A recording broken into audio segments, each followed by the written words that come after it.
Right, it's 12 o'clock. Welcome, everybody, to this week's Iowa Learning Farms Conservation webinar. Really appreciate everyone taking time out of their schedule to attend this. I think we have another great topic online. As a point of introduction, I'm Matt Helmers with Iowa State University and ISU Extension and Outreach, and I get the great fortune of helping to moderate the webinars most weeks when I'm around. I won't be here next week, so you'll have somebody else helping out. But very fortunate today to have Ann Johanns, that's an extension program specialist with ISU Extension and Outreach, talking to us today about farmland leasing considerations in conservation systems adoption. So with that, I will turn it over to Ann. And if you have questions as Ann goes along, feel free to type those in the chat box and we'll get those questions to her at the end of her talk. So with that, the virtual floor is all yours, Ann.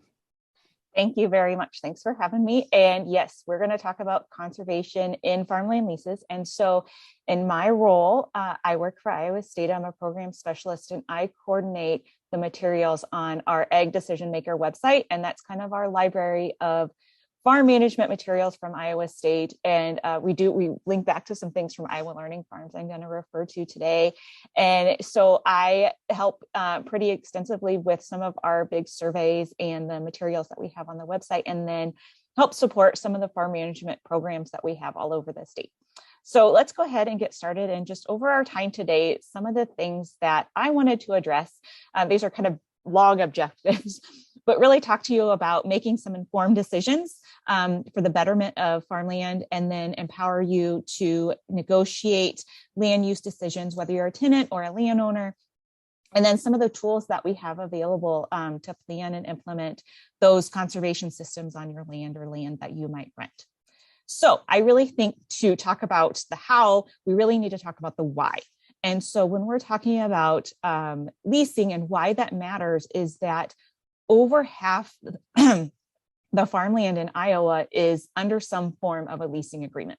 And so you can see that kind of varies by the part of the state that we might be looking at. In kind of the north central area, it's actually approaching thirds of the farmland is under a rental agreement. And then down in the southern part of the state, where maybe more of the land's under, is purchased for recreational purposes, or it's not necessarily tillable farmland, there it is more about a third.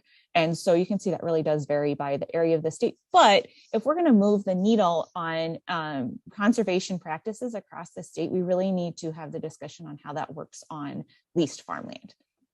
Because otherwise, we can only get so far when we're only doing it on land that is under an owner's use. So common lease agreements that we have in the state, there's really four categories where the landowner is not the active farmer. Okay. So we have fixed cash rent, flexible cash leases, crop share leases, and then custom farming. And so I bring this up because it is important to consider where a person lands within those different arrangements, because it's going to be a factor in how conservation practices might be implemented. So I always share that I'm not a risk taker. I have a pretty 9-to-5 type job. I have insurance, that sort of thing. I'm married to a farmer who's more of a risk taker, right? That we're at the whim of our marketing and, weather and that sort of thing. So if I'm a landowner, I might be more comfortable with that cash rent where that risk is at the lower end, the reward is also lower. And then as you move up the scale, that landowner takes on more risk. And so they're taking on also the potential for more reward. And then the opposite's true on that tenant or operator side, right? So for example, that custom farming, those agreements, the landowner is taking on all the cost of the inputs. They're hiring somebody to do the operations, but then they retain complete ownership of that crop and the ability to market that crop, right? And so there's more upside potential there. So just think about as either a tenant or a landowner, where you fit on that scale and what level of risk you're comfortable with. And so that might, factor into how much you want to, dive into different conservation type practices on that farmland. So I really think that we need to talk about some of the things that can affect our rent. And so there's two different sides of that coin. we have factors that affect a specific farm or tract of land, and then we have big picture things. And so just to go over some of the things that might affect one specific piece of land is fertility and drainage, the size and shape of the field. I always remember the call I got of, 5 acres along the river that floods every year. Like, is that, it might be good soil, but maybe there's a better use of that land when it's not even, tillable or farmable in some years. And we say percent tillable, we think about, there's a lot of land in the state now that is under a no-till, but just that it is put into a crop, right? That it's not being used for pasture and it's passable, right? So the decisions we make might differ, but just to think about that land that is put into corn and soybeans, we still use that term tillable. Then USDA programs, if it has a high corn base, potential yields that, factor into some USDA programs, local grain prices, local basis factors. And then if some areas of the state, we have some counties where there's a lot of seed production contracts that can factor into rents pretty extensively. Then manure application contracts, the longevity of a lease, right? If it's 1 year versus 5 years, you might have different goals. And then extras. So I always think about noting that it's not assumed that a tenant is doing some things that maybe the last tenant was. Maybe that tenant retired and they'd always plow driveways and taking care of different things. Well, you need to have that conversation and not assume that those things are going to continue, right? And then there's always other things that we don't consider, or we should consider, but we don't think of right away. And so just to think about those things that might be unique to that farm operation. Then we have big picture things, right? There's a lot going on in the world right now. And so we have grain prices, right, have changed significantly, and land values have changed significantly between September, when 2020 leases might have started to be negotiated, versus when those leases started on March 1. And so we might see a large variation in lease rates this year. So number of acres, weather factors, price of oil, export demand, we have a lot going on that way. I know I look to my supervisor, Chad Hart, when we're talking about things that are impacting supply and demand and things going on in the global market, right? There's a lot factoring in right now. Livestock feeding, then the profit potential, right? Just big picture, what's the trend going on there? It's not a huge factor right now, but there have been years where we see, significant government payments, and that's something to consider. And then financing, and ultimately, I always think it's important to note that it's a free market when we talk about negotiating rents in Iowa. Nobody's, setting the high, the low. That's a negotiation between a tenant and a landowner to find what works for them. So this is something that can be very, very difficult for some people, or everybody. Maybe everybody can improve a little bit, but it really, when we're talking about conservation and leases, it really comes down to communication. So this is a different source of information. If you're checking my map had 51% of Iowa farmland is leased. This was a different survey, slightly different time. This was our farmland ownership and tenure survey. It's something to look to if you really want to dig into it. Some of the factors used in farmland leases, but it showed that 53% of Iowa farmland is leased, but it breaks it down by types of lease. And so that's kind of an interesting thing to look at, is that 64% of our farmland's under a cash rent agreement, 18% and 18% for both flexible leases and crop share leases. And those have changed over time. There is kind of a trend that flexible leases have increased in use, and crop share leases have declined. Those have stayed, the percent of them has stayed about the same. The cash rent stayed pretty flat, but it's kind of switched between flexible and crop share. So then 34% of Iowa farmland is owned by landowners with no farming experience. So think about that. A third of farmland in Iowa is owned by somebody who never farmed it. Then 23% is owned by retired farmers, or those who don't actively farm. And again, if you're checking my math, that doesn't actually add up to 53, because there's also a little bit of wiggle room in there where some of that land is in, CRP or is in other use. And so it adds up to a little bit more than that 53%. Then owners want to know information, right? So that you care about your farmland, especially when you're talking about those conservation practices. You're really looking long-term. And so you want to know and understand what's going on. For that to happen, you need to have producers or tenants who, are willing to share and have conversations about costs and productivity and methods of production. And so you need to have that back and forth ability to share information to really make some practices work. How can you do that? We have a lease annual report that can just help provide, either you can fill it out formally or just use it as a discussion piece to talk about and be able to, as a landowner, maybe ask questions about things. So maybe you want to know about what fertilizer has been applied, or when is this planted? This just kind of helps you see the path of what decisions a tenant might be making through the year. And to really have those conversations regularly and not just once a year, maybe when you're negotiating rental rates, but to talk throughout the year about what's going on, were there weather impacts and things like that. And so you can see all these things of different tips on how to do that. If your landowner is out of state, so you can't necessarily stop by, but you can provide them with an email every once in a while. Or I know there are some farms that have a private Facebook group specifically for a landowner, so that, they post things on Facebook, but it only goes to that private group. We have farmers who are pretty open on Twitter or a blog. There's so many different ways to share information. Just have a phone call, right? So first steps when we talk about how to implement conservation leases is really to set your goal, which I know is so painful sometimes, but really think about where you fit on the scale of, do you want to, if you're the landowner and you want to implement cover crops, are you willing to take on some of that risk? Or if you're the tenant and you're like, this is really important to me, I'm willing to do this even if my landowner isn't willing to participate. Or if it's a more permanent structure, what's going to benefit that land, and to start those conversations with some of the local experts on things that are going to benefit that tract of land. So, you're going to set some goals. You're going to come into that conversation with, here's some possibilities that I want us to talk about, and then just have an open discussion, because you don't know if the other party, you might say, I want to do cover crops, whether they want to or not. And then you go to the landowner and the landowner's like, that's great. Yes, let's do this. Right. And so just go to that conversation and be open about what might work and plan in advance. And so you can't just say, I want to do cover crops this year, and we're 2 months out from seeding that cover crop. We need to start well in advance to really go through. I have my example here is cover crops of just some things to talk about. Who's going to pay for the seed? Or share the cost? Is the tenant or the landowner going to bear all that cost? Who's going to seed it? Is the tenant able or willing to seed that themselves? Do you need to hire somebody to do that? Termination costs. There's a learning curve. There might be yield impacts. Does the tenant bear all that?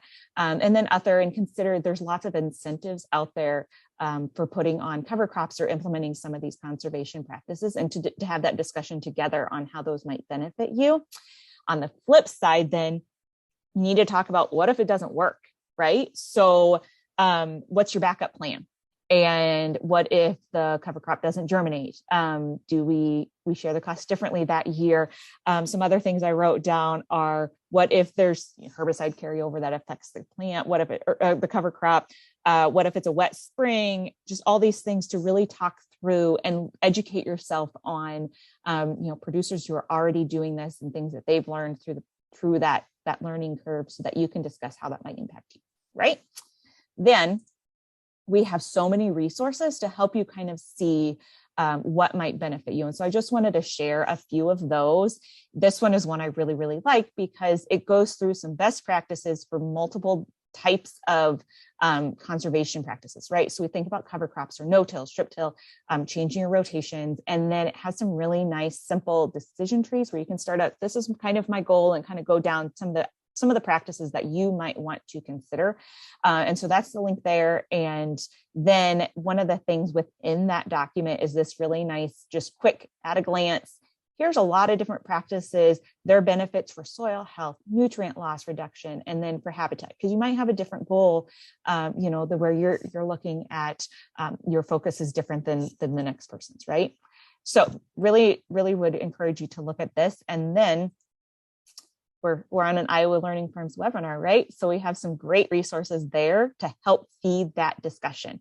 So these documents that are available on the website, and they're linked in this PowerPoint too, are just how to educate yourself a little bit more on these different practices, and then to help educate the other party.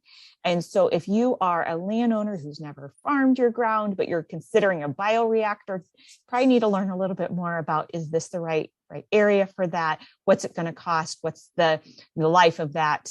Right? So, is it 15 years? Is it 20 years? What's your goal there? And so lots of tips there. And these are they're just short 2-pagers to really give you some images. They're really good images of what is a bioreactor, what's the bypass area and all that, how you might measure that out. So just would encourage you to look at those. Then when we're talking about the actual lease agreement, we have on Ag Decision Maker several different forms that can help with your lease agreement. And so we have a long form and a short form. So if you just have a pretty simple cash rent arrangement, our short form works great. You can fill it in online, save it on your computer for next year, so you just have to update it. The long form, if you have a little bit more detailed lease agreement, if you're looking at crop share or a flex lease, it has some options in there for that. If you want to get a little more detailed on maybe including buildings, encourage you to look at that one. So they're pretty general, so they don't address specifically conservation, because we have some other resources that can really help with that. So like I mentioned, this is fillable online. You can adapt them, but of course I would encourage you when you're making changes or signing a legal document, make sure that you might have your legal advisor review it, know what you're signing, right? Would encourage you to put things in writing though, especially when we're talking about making changes as far as conservation, because what you remember and what I remember might be two different things. So I remember what was important to me and what was my priority. But then what if something happens, right? What if I fall off the face of the earth? My children and my husband, they don't know what we decided upon. They might not have been there. And so to write it down to benefit you, your party, your family, and the other party as well, right? Protect yourselves that way. And then once you do, because then next year you just have to, review it. Yep, this still works. This is what we're going to go with, that sort of thing. It just makes it easier for the long run. And I say this, whether it's family, whether it's an unrelated party, I don't care. I want you to write it down. Sometimes family is easier. Sometimes it's more difficult. It can really go either way. So rent should be adjusted to reflect costs and risks, potentially, if you guys have negotiated that. Ultimately, no matter what, agree in advance, discuss things in advance so that you can solve a problem before it becomes a problem. I think that, a landowner might assume the tenant has access to every type of equipment and they know what they're doing, right? Well, this might be a learning curve for everybody. So confirm a tenant has the machinery, the management. If you're saying we're going to do strip till, but they don't have a strip till bar, they're probably going to hire that done. And so to be aware of that, right? So just know that this is, a resource that we have that is a supplement to really get into some of the detail. There's a whole kind of introduction to this table that you see here, but this allows you to type in what is the improvement that you're looking at. Then when is it going to happen? Is there cost of materials? Is there machine work? Is there labor involved? So who's going to bear that cost? Is it split between both parties? Is it all on the tenant? Is it all on the landowner? To discuss how is that going to be split? So then this will calculate that out for you as far as what the total cost is. And the goal of this is then, if you have a project that has a multi-year value, right? So if there's a huge cost in year one, but the value is spread over, say, 5, 10, 15 years, if the tenant's putting that in there and that lease ends, then they should be able to recoup that cost, the remainder value of that improvement. And so this looks at how you would amortize an improvement over how many years. And then both parties would sign this, that you agree upon this, but then should the lease end, the remaining value that would be repaid back to that tenant, because the landowners, that whatever that long-term conservation practice is they've put in, the landowner, gets to keep. If it's permanent, it's in the property, and so that tenant should get to recoup those costs if they're putting them in the first place. So, if the landowner is putting in a more permanent practice, ultimately we see those reflected back in rental rates. That over time you would that would pay for itself over time in the rental rates that you receive. So, The other thing, if you're just looking at cover crops, we don't want to reinvent the wheel when there's a good resource out there. And so this is out of Purdue, the Nature Consortium. I might have that wrong, but this is the link, the nature.org/farm lease. And it's just a very, very simple cover crop addendum. And so, you might have that simple cash or flex lease or crop share. And so then this, you could just have as an addendum that says, we're going to plant a cover crop on this many acres. Hopefully, maybe you're starting small that first year, start on maybe one field, one corner of a field, work through the learning curve before you might implement it across an operation. And then how are you going to split those costs? So is the operator bearing all those costs, but they might be compensated for some of it? Is there a reduction in the rent? Or is the landowner bearing some of that cost? So how would you split that? And so it's just this really simple one-page agreement specific to cover crops as a good example to use. Some resources that we have available that I would highly encourage you to take a deeper look at is on Ag Decision Maker. On the left-hand side, there's a section called Hot Topics. And one of those is a direct link to all of our leasing resources. So within that, we have a publication, like if you're looking at moving from a cash rent to a flex lease, if you haven't really looked into what a flexible lease is, as far as, where you might adjust that rent based on current year prices and yields, I would encourage you to look there. All of our lease forms, the lease addendums, links back to everything that we show here is all on that page. Then the Center for Agricultural Law and Taxation, we link to their documents on some legal issues to consider in farmland leases. And there's new information as far as how rental income is taxed in Iowa. That has changed. And so some resources from them on that for landowners is pretty valuable right now. It's looking at the 2023 tax year, but that's new just here in the last few weeks. And then the Center for Ag and Rural Development, they have some resources for cover crops specifically, and some partial budgets where you can put in some projected prices on cover crops. Maybe if there's a yield, factor you want to put in there. And so look at the benefits of what those cover crops might do. And then again, I mentioned the talking with your tenant or talking with your landowner resource from Iowa Learning Farms, just really kind of quick overview of some of those different practices. The last thing I wanted to mention is that farmland leasing is a big discussion in our state. We get a lot of questions throughout the year. We have programs in July and August because the lease termination date in Iowa is September 1st. So if you're looking at making changes for the 2023 crop year, this year's lease needs to be terminated by September 1 of 2022. And that's a big deadline in our state, and it needs to be in writing and a separate document from the lease. And there are different ways to share that between parties. Sometimes we have landowners who terminate a lease. Sometimes it's the tenant who terminates a lease. And that does not mean that the lease relationship ends.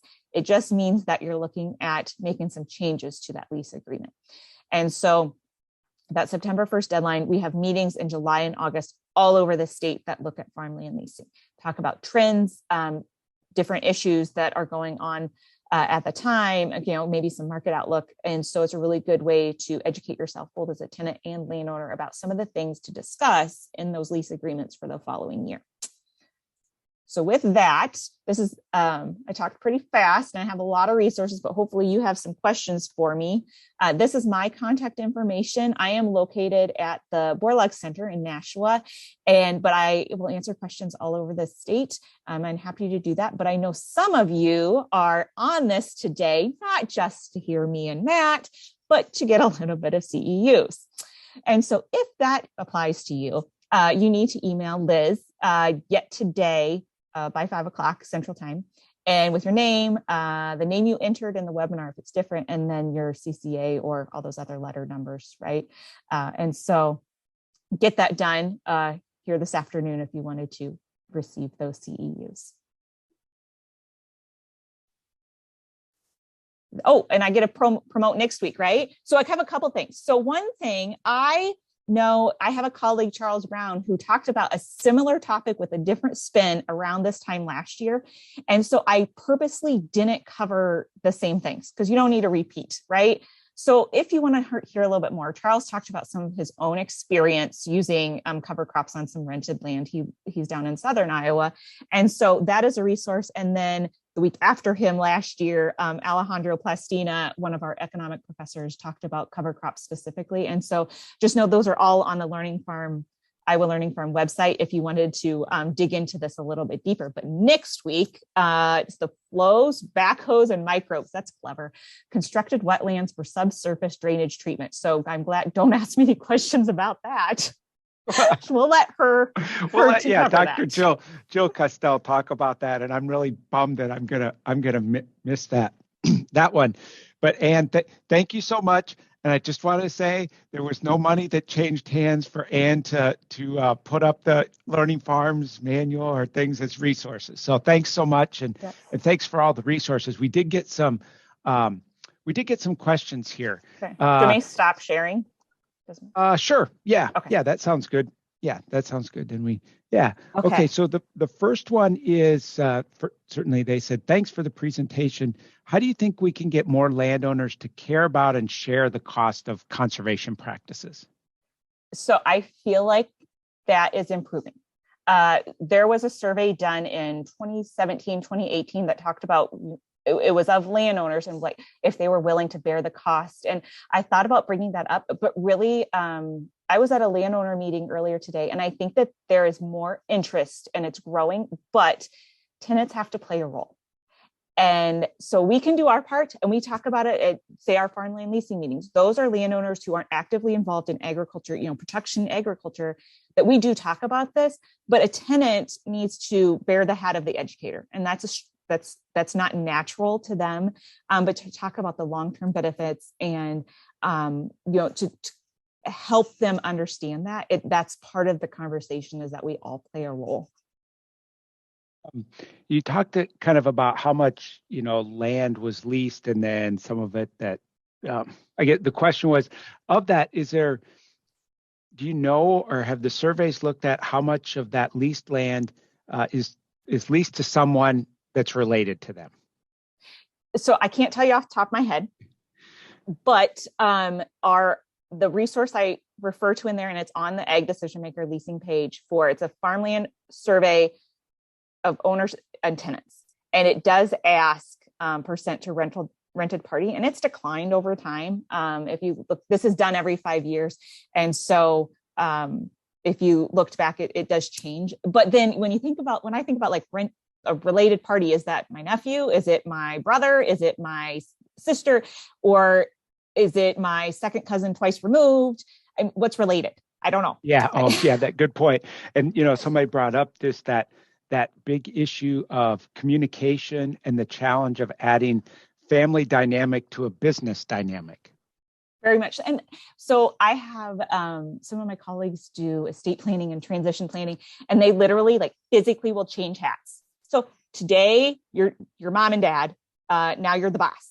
And like you physically have that conversation of those conversations you have as a boss are different than that of as a parent or an older sibling or whatever.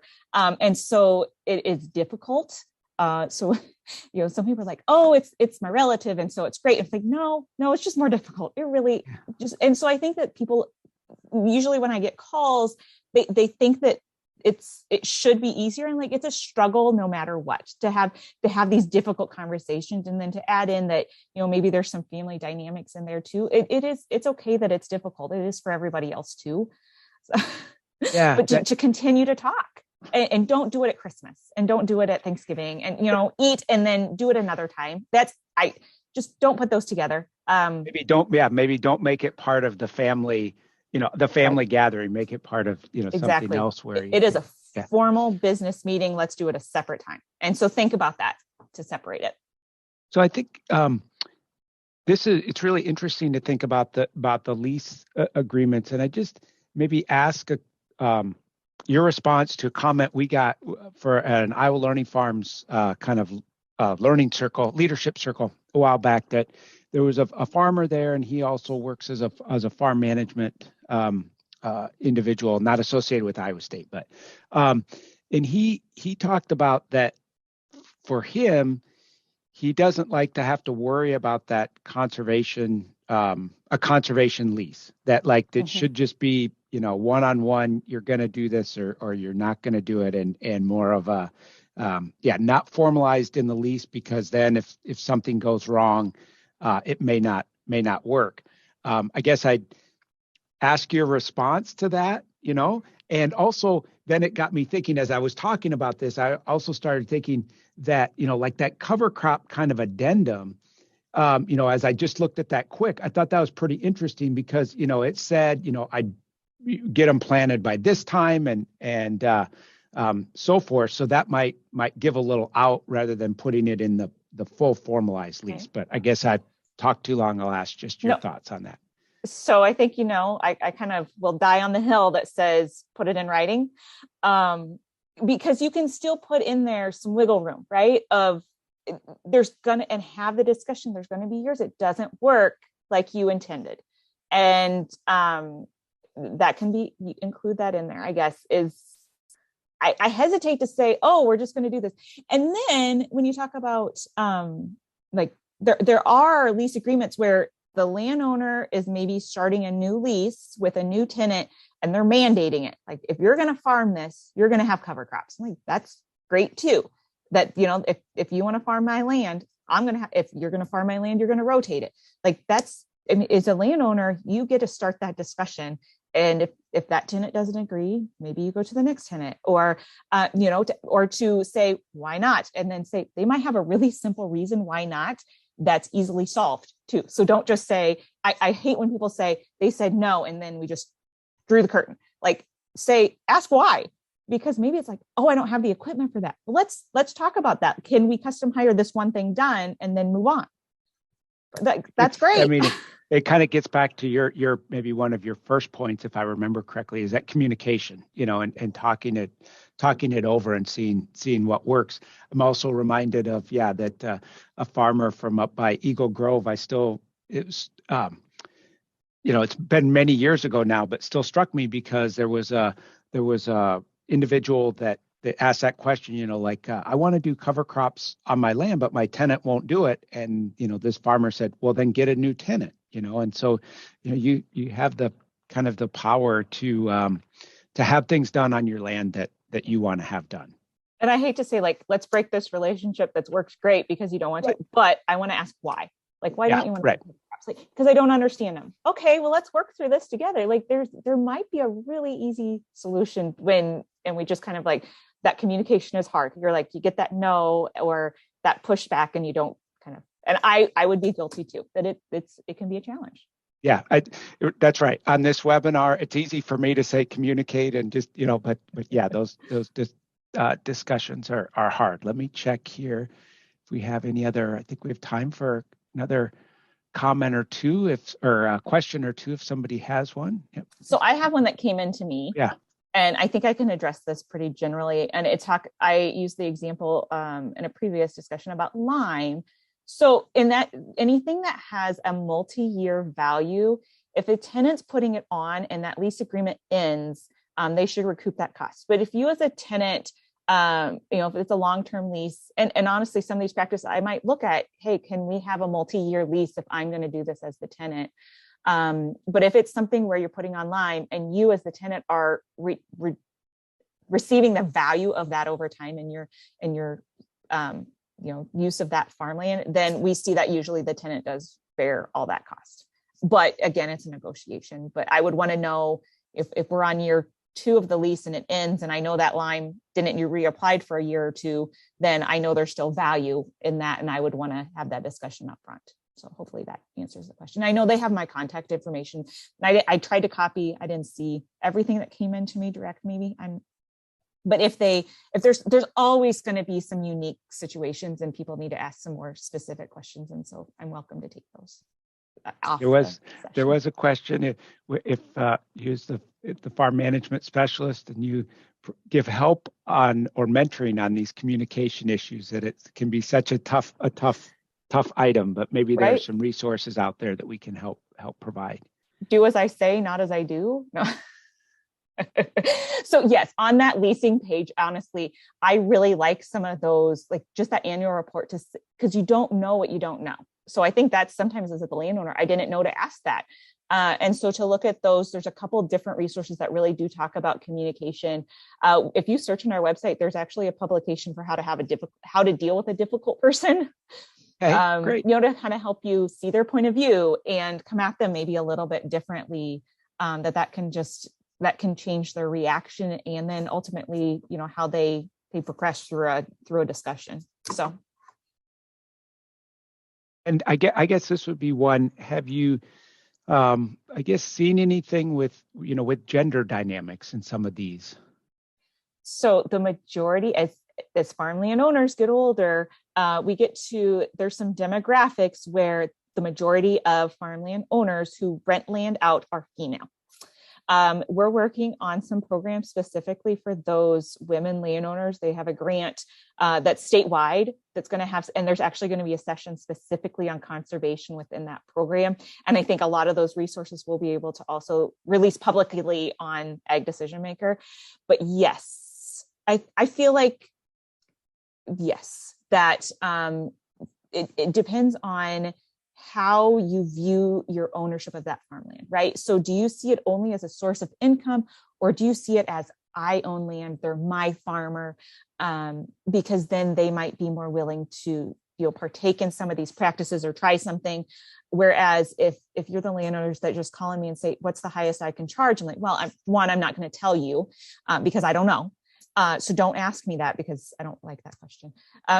Because then ultimately, a tenant, you ask that, a tenant who's willing to pay the highest dollar, they're going to have to make some cuts. And is it in cuts that are going to hurt your land long-term, right? Are they going to not put on the fertilizer it needs? Or they not going to care for it, because they're going to try and cut some costs because they're already paying you more than they probably should have been. And so I so struggle with that question. And so our survey, has a range. And so whenever somebody asks about rents, we're going to have a conversation about everything in the ISU survey.